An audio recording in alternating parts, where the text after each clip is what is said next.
Bonjour, bienvenue en acoustique avec Cédric. Aujourd'hui, nous recevons une bandonéoniste. Je l'ai bien dit ? Très bien, parfaitement bien. Lui, j'ai lu, ça va ? Ça va très bien. Et toi, Cédric ? Ça va très bien. Alors, j'ai dit bandonéoniste, mais qu'est-ce qu'une bandonéoniste ? Alors, une bandonéoniste, c'est une femme qui joue du bandoneon. D'accord.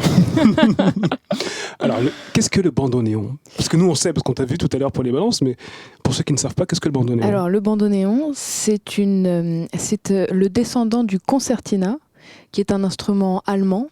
Et donc, c'est un instrument qu'on utilise beaucoup dans le tango, mais qu'on peut utiliser dans d'autres musiques, notamment dans le jazz, dans les musiques actuelles. Voilà. D'accord. Oh, pour résumer vulgairement, c'est un peu comme un accordéon. On peut dire ça ou pas ? C'est ça, on va dire que c'est le cousin de l'accordéon. Exactement. D'accord.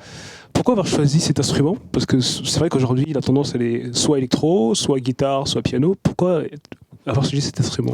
Alors j'ai choisi cet instrument parce que j'ai eu la chance d'habiter à Gennevilliers.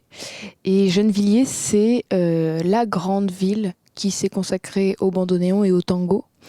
Et ma sœur en jouait quand elle était toute petite. Donc j'ai pris la même direction qu'elle et j'ai souhaité faire cet instrument.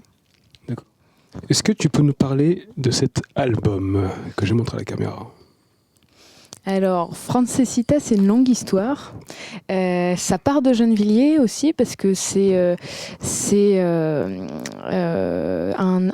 album sur lequel j'ai travaillé avec Bernard Cavana qui a créé les premières classes de bandoneon en Europe. D'accord. Et ça part aussi d'une histoire d'un livre que j'ai lu il y a longtemps maintenant, mais qui relate une histoire un peu sordide de l'Argentine qui s'appelle La traite des Blanches. Et c'est des femmes qui ont été donc emmenées en Argentine dans les années 20 et qui sont devenues ensuite des personnages du tango et des sujets de poèmes, de poésie. Et donc j'ai souhaité mettre en musique et en lien ce livre donc qui s'appelle Sur le chemin de Buenos Aires de Albert Londres, qui est un très grand journaliste et reporter. Et de mettre en lien ce sujet littéraire avec l'histoire du tango, les origines du tango et les femmes dans le tango aussi également. Voilà. D'accord. Alors maintenant, les amis, en live, en acoustique avec Cédric, vous allez entendre Louise Jalut avec son magnifique instrument. Moi, j'ai trouvé ça magnifique. Dans le studio, on a tous aimé ça. Maintenant, c'est à vous de découvrir Louise Jalut avec son bandoneon en acoustique avec Cédric.